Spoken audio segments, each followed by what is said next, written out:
over the years, I've realized that what my heart really wanted to do was paint with freedom and expression and intuition. Being an artist is having eyes to see the world and translate it through our medium. I think it's the nature-loving thing where I see art patterns in nature and they look like art. And so I love that when it appears on my painting where you almost think a hand wasn't involved. Welcome to the Bold Artist Podcast. Today I am delighted to be here with Angela Fehr of Dawson Creek, BC, who is a watercolorist and who says that her gift and calling is to notice. Angela, that is such a remarkable way to frame it, to put it. What do you mean by your gift and calling is to notice? I love that you pulled that out because I think it's something I've really been thinking about a lot. As you grow as an artist, I think you kind of refine your artist statement over time and realize, there's a little layer that's a little bit deeper. And I think back to when I was a little girl. We lived here in northern British Columbia and right on the edge of the forest. And we would, some of my first memories were walking through the bush with my family. And I mean, you're looking at the ground, you're looking for berries, you're trying to maybe spot an animal in the bush. And so our lifestyle was based around that idea of presence and noticing. And I think looking back, it makes real sense that is still something that I connect with deeply and pursue today. And then it becomes something I don't just do when I'm out in the forest, and our property backs onto miles of bushland, so we can again go out and wander. But I then come back into the studio and I kind of expand that practice and think about being more present in my life and in my moments. So art has been kind of an extension of that. Yeah, that's beautiful. I love the framing of that because I always think of being an artist as having eyes to see the world and translate it through our medium. And so tell us a little bit more about you. I just sort of dove right in with that intro of being called to notice, but tell us about you and your work as a watercolorist. Yeah, I really wouldn't have expected that I'm doing what I'm doing today. When I first started painting in watercolor, my first vision was I wanted to pursue art. I was fresh out of high school and we had actually lived overseas. And so when I was in high school, I was actually homeschooled. We lived in a tropical jungle in Papua New Guinea for 5 years. Very unique story. But I knew that when I came back to Canada, I was frustrated with my own growth as an artist. I wanted to find someone to teach me. And when I came back to Dawson Creek, the first class that was available was watercolor. And so watercolor I stumbled on it at 18 and just never left. I realize now when I walk through a gallery, I'm most drawn to watercolor. And so I'm really, really thankful that I found it at that early stage. But I did think that my goal would be to make a perfect painting and to master and have control of my medium. In fact, to just behind me here, I have a botanical painting that was very, very controlled. It was the first painting that I ever did that made me feel like maybe I could be a real artist. And it was all about control and trying to get that depth of realism. And I just thought that was the right way to do it. And over the years, I've realized that what my heart really wanted to do was paint with freedom and expression and intuition. And it's been really exciting to let go of that need to be right and correct and have all the control and open up to the unexpected. Just like I would if, walking in the forest and trying to notice what might fall in front of me. Yes, well, I do hope that all of our watchers and listeners check out the links below to see your work, but I would not, if clicking and looking at your portfolio, Angela, I don't describe your work as looking controlled. No. It's loose and free and very exploratory, but yet there is a style and continuity to it that it requires skill. It's not that you're just swirling around paint on the paper. There is a skill, and it's really mesmerizing. It captures me. And I can see the years of building that skill into, well, you call it being a heart-led painter. I love that way that you describe that. Can you tell me about both what skill it takes to create this free paintings, like these free style, but also it is heart-led, and there is an element of control in it. Yeah, it's really interesting because I think there is a process that happens where I used to think that maybe every artist needs to learn to paint with control and kind of some rigidity at first.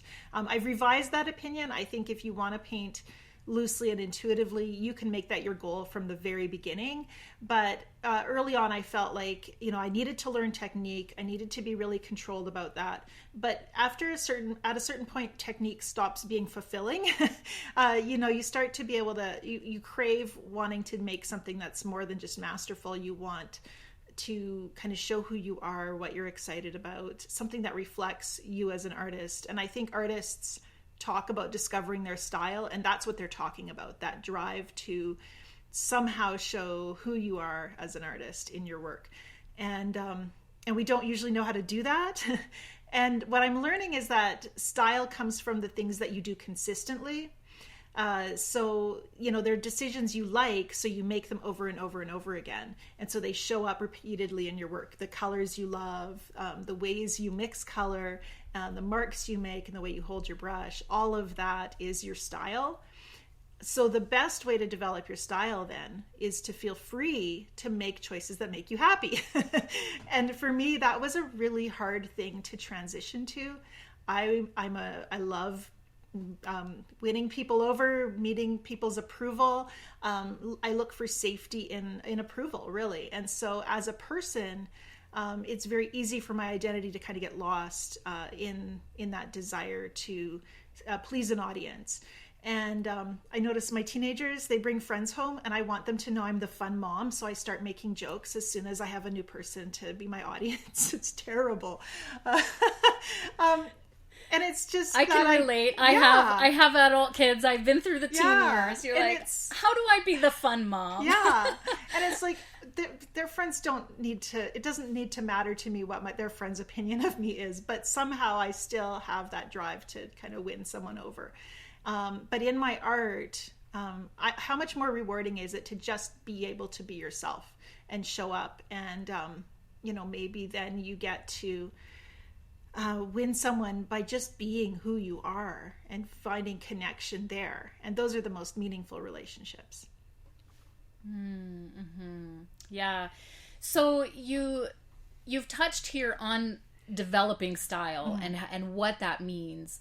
Can you tell us a little bit about that process of developing yours? You mentioned breaking out of just the people-pleasing part. Yeah. But skill-wise, did you find that you had to study a certain way or practice a certain amount, or like just how determined does one have to be in the repetition in order to start to see their style emerge skill-wise? Yeah. When I teach, and I love teaching because I try to encourage my students to find the same freedom that I've found. But I felt there was many, many years where I felt like there was just no chance of being able to do anything with my art beyond just make it for myself. And even as a new painter, I already knew I wanted this to be my job, my business. But living in northern British Columbia, I didn't feel like I had the resources. I was learning to paint before the internet. And so I didn't have even, the idea that there could be an audience out there. And I didn't know anybody who was making a living as an artist. Everyone I knew who painted was a hobby painter. And yet I pursued it as I wanted it to be my business. So I had absolutely no hope that would ever happen. And so in a sense, that's freeing because you can look for your style without wanting to please others. And there did come a point where I stopped worrying about whether or not I was going to win an award or have art that was good enough for whatever standard. I just realized that if people didn't seem to care about my art the way I did, then I could paint for me. And outcomes came out of that, which is what's really amazing, is when that authenticity starts to show up. That's where the reward is. Yeah. And yet there's no guarantee of that. I think You know, people always say, well, do what you love and the money will follow. And I don't think we can ever offer anybody a guarantee, but do what you love and you'll find reward in that. That's something you can pursue, I think.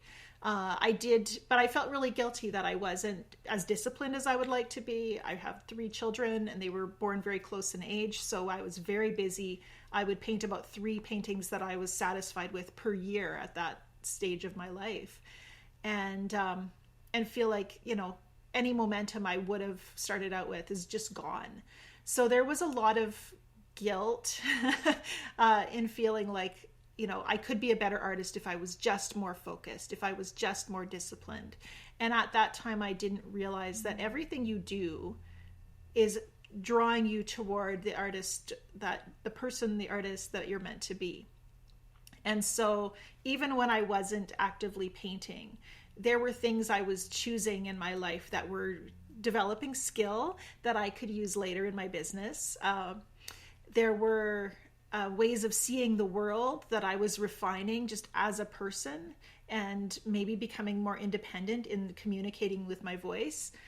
If I had immediate success at 18 or 20, I didn't know who I was. I don't know that I could have had some continuity there. I might have gotten locked into a style that wasn't really me and felt like, you know, my business is successful. I can't grow and become different. And so I think having this beautiful trust that I'm right where I need to be right now, and whatever is, you know, meant to happen in the future, I can trust that I'll get closer to that. And I'm still doing that because I still have goals and dreams and you know, want to make things happen. Yes. And want to have that patience to just trust that what I'm doing right now is contributing to my work. So I haven't always been disciplined about building technique, and yet my technique was still growing. And that's been really encouraging to see that happen. Yes, that is so encouraging, particularly to the artists that are listening out there who are in that stage of life that you described that you were in, raising young kids or in a busy lifestyle that just doesn't allow the daily practice or the discipline that one wants to. I love that you mentioned the guilt that you felt and kind of how you've come out of that by reflecting and seeing that even though you weren't able to necessarily put that paintbrush to paper at that time, you were still building the heart of an artist, the wholeheartedness that it takes to be who you are today. And it reminds me of a podcast that Charla and I did quite early on in the Bold Artist podcast, where she talked about a season of her life where she was in a quiet season, and she framed it that she was in that season with intention. And she said, even though I wasn't able to do what was in my heart to do, I was still very intentional about the books I read or what I listened to. And I think back to that often. We will encourage artists to use their quiet times with intention. You might feel like sales are slow, or you're not who you want to be right now, but you can still be very intentional about growing forward. So I love it that you resurfaced all that conversation for us today. And so you have really described quite the journey of coming out of people pleasing and even some guilt, or was that connected to perfectionism? Have you also had to kind of deal with that? I think so.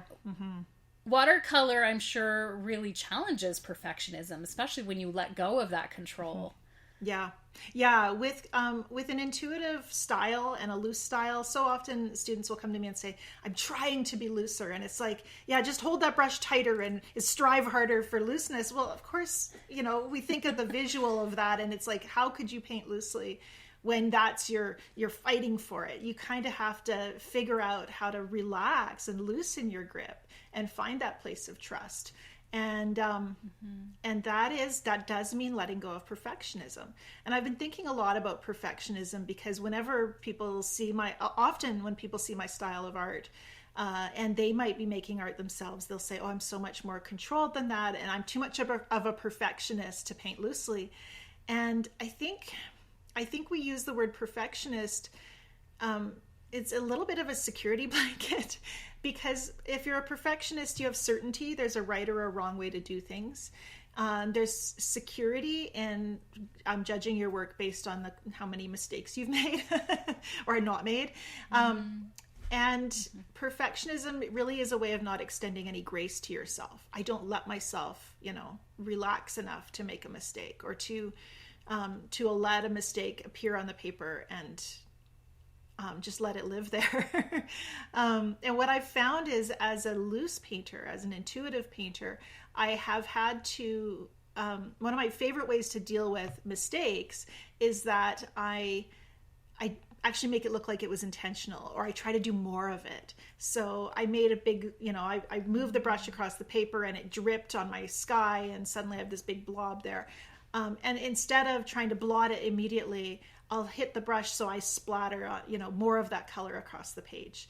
Or I make a mark that seems really chunky and raw, and I think it seems uncomfortable and a little bit too bold. But if there's more of them on the paper, suddenly it's got a flow to it. So there is an idea of trust that I'm going to allow this thing that was out of my control, that could be considered a mistake because it didn't align with my intention, but I'm going to shift my intention now to work with what's in front of me. And that's a life principle.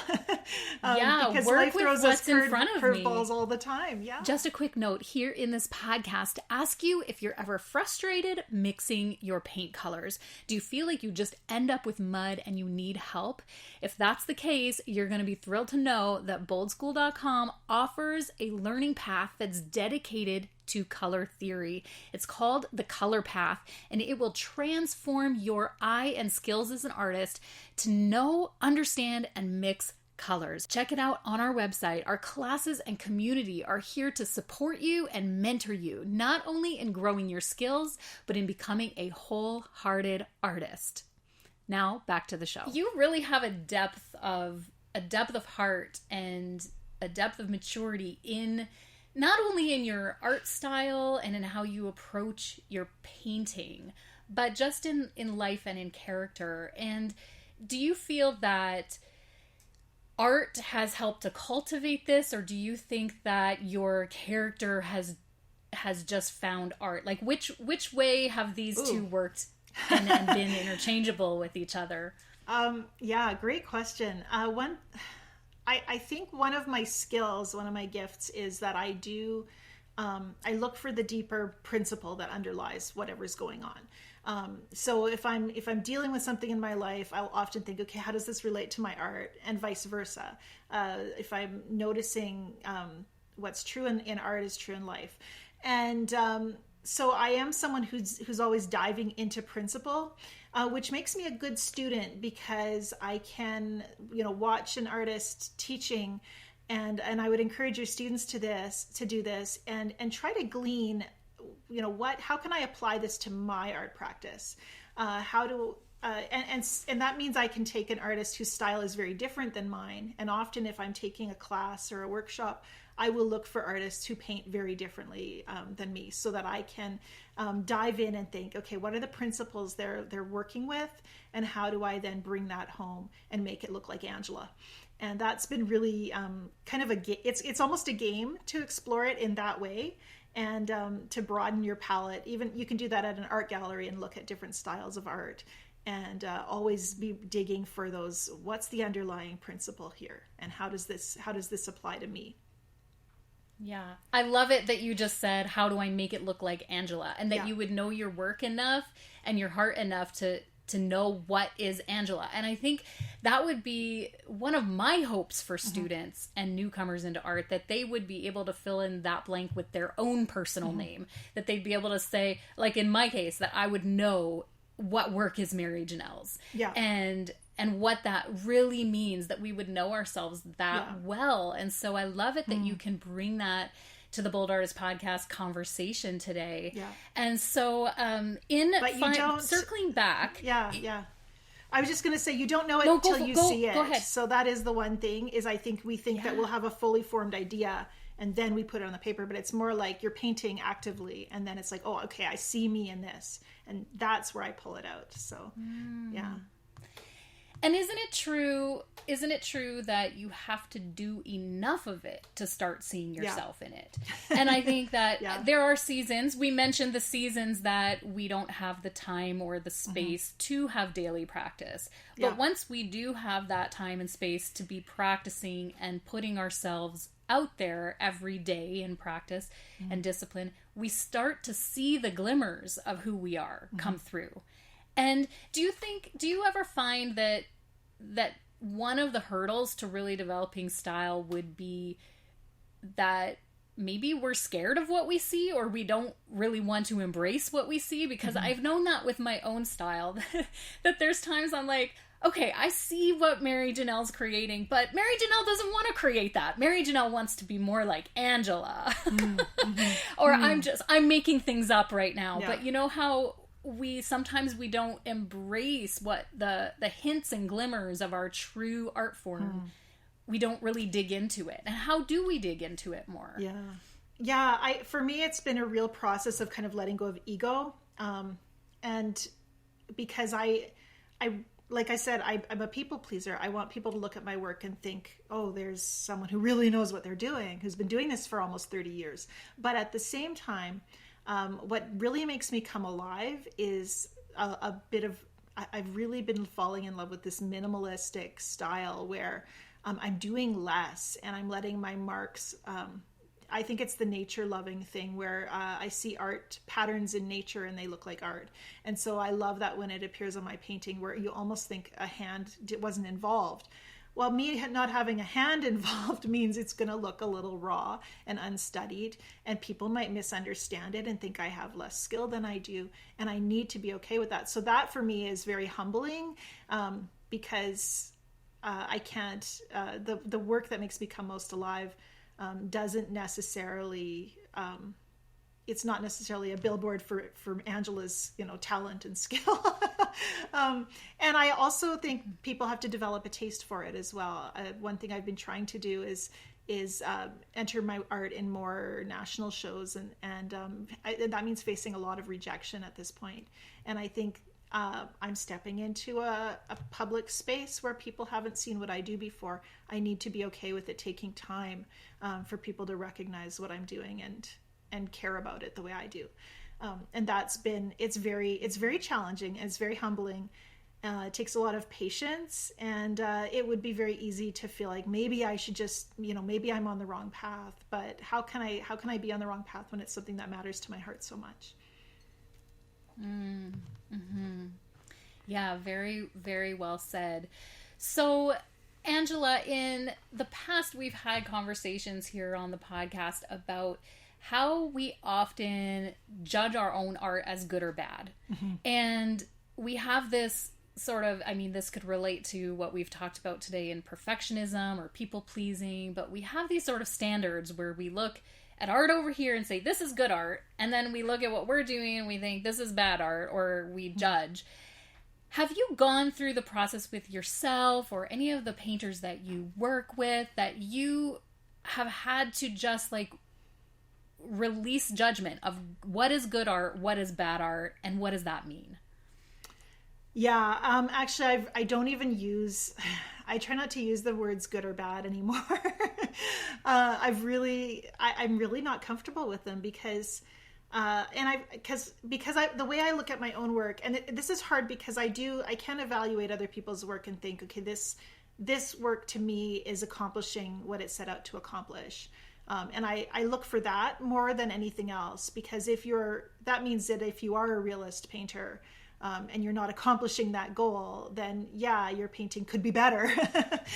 There is a measurable, a good metric way to put there. It. But for me to accomplish a goal means I might be breaking some rules along the way. My composition might not be good, but somehow I communicated an emotion I wanted to communicate. But for me, I'm realizing as a watercolor artist, and this has been really critical for me, is realizing that I don't have to make a great painting in one version.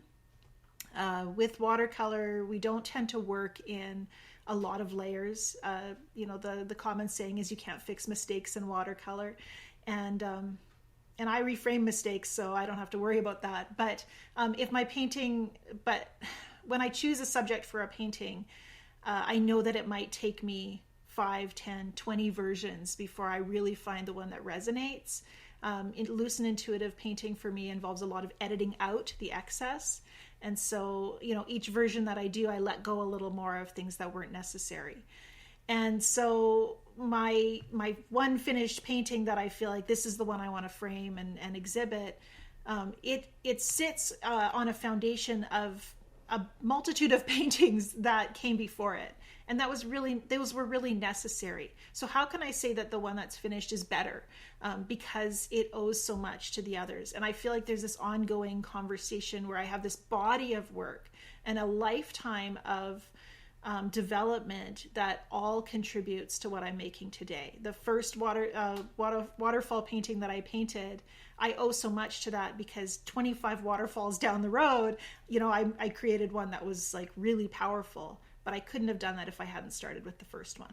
So I try to be proud of my old work, and not define anything as good or bad. Way, yeah, no, and in a way, you do paint in layers, but the layers are just those previous versions. Exactly. That is so neat. Yeah. I love that.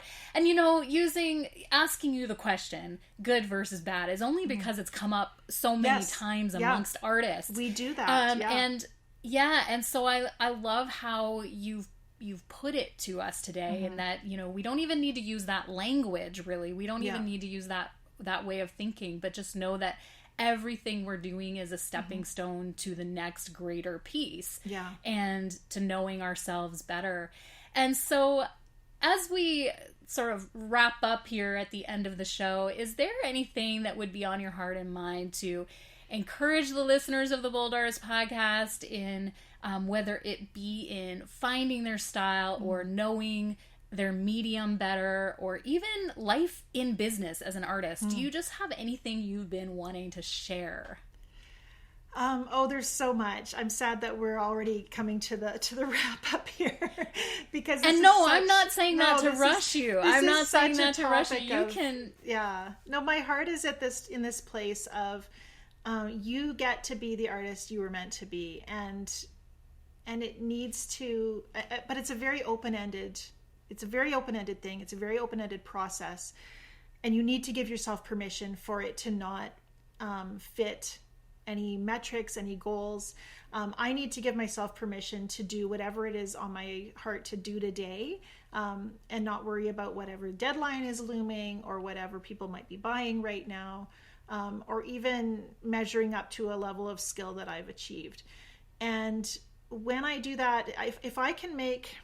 I believe that making art can be countercultural because we live in an environment where we are about productivity and about achieving and earning and justifying everything we do as being productive, and measuring up and meeting someone's approval.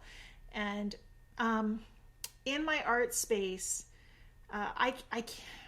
I need to be able to be myself, and I need to be able to be safe to be myself. And that's what I'm teaching myself when I come to paint. And that's really important to me because you can just lose who you are, in the busyness of life, in the expectations of other people, in the roles that you take on, especially as women. We really can be defined by our roles, by our titles. Everyone, all these mamas walking around with the mama bear sweatshirts and stuff, and I'm like, I don't want to just be mama bear. I need to know who I am in my heart and let that live, and I get to do that in my painting space. And if you can do that, I think that's where this idea, for me, this idea of bold art comes from that. Owning who I am and having this be the one place where I can be safe to do that, and I don't have to dial myself back or up for anybody else. And that has, to me, that is countercultural. It's a little bit of a rebellion to be like that, to make that choice. And I think it changes the world, and it changes how I relate to other people and how I show up in the world, and I need that. So how could I not pursue that? So, do you hear that, all you bold artists? What Angela just said, that bold art is knowing yourself, knowing who you are, and bringing that out in your work. That is a wonderful definition. And, you know, I alluded to concluding or starting to wrap up the show because we're almost at the 30-minute mark. But now I've thought of a couple more questions. Okay, yeah. I'm here for it. As you were talking about that aspect of the artist's life where you need a safe place to create, and you need that, I almost imagine it like a chrysalis, where you go in the chrysalis and you just create in that safety, in that secret place. Yeah. But yet there's this whole other side of being an artist in business, that we need to be productive, and we need to have the checklist, and we need to get things done. How do you see that, and how do you organize your days or your lifestyle, Angela? Do you have separate days in the studio and separate days for admin, or and do you find that they cloud each other? Because I've been the type that I'm like, okay, this is my special day in the studio, but yet niggling in the back of my mind, it's like, you have emails waiting. How do you balance that? Yeah, I've done it different ways. Right now I'm working on kind of a 2-week on, 2-week off kind of model, where I'm minimally present in my business for a couple of weeks, and then I kind of pour into the hustle for a couple of weeks. And then the times when I'm minimally doing the business, I'm able to think about my personal development. And that's as an artist, and with my mental health and relationships. When you have an online business, and for most of us as artists, we do get to design our own careers. Most artists do. We are entrepreneurs, and we have multiple income streams, and there's a lot of things to juggle. And I've really, when I first started teaching online, that was really when my business became financially viable.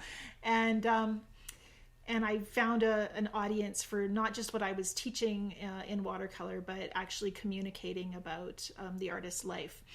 And so those two things go hand in hand. I write and I paint. And I've done it where I've been working kind of the hustle, where it's the business never really goes away. I have set office hours, and I wouldn't check my email on weekends, but I also, it was always kind of there. And over time, I realized I want to have a more sustainable practice than that. And I've gotten to a place where I can kind of slow down and find this balance and pursue a little bit more of my own fine art practice in addition to the teaching. So it has been a process, and I'm still trying to figure out the 2-week on, 2-week off model for me. But it is, and I paint in spurts because I do watercolor. So when I come to the studio to paint, I might paint hard for 30 minutes and then go check the email. So I get bounce back and forth, and it's a way of keeping focus. Because I feel like with loose painting, you do kind of tense up over. The longer I paint, the more I start to lose that fresh. And that relaxed and the flow, it's hard to sustain long term. So take a break, walk away, come back, dance around between the two. Yeah. So, yeah. Yeah, that's just great input for anyone out there who's just like looking to juggle their productivity versus their sacred painting time, which is something that we talk about a lot on the show, is just being productive artists, but being also wholehearted and really real, intentional with our time.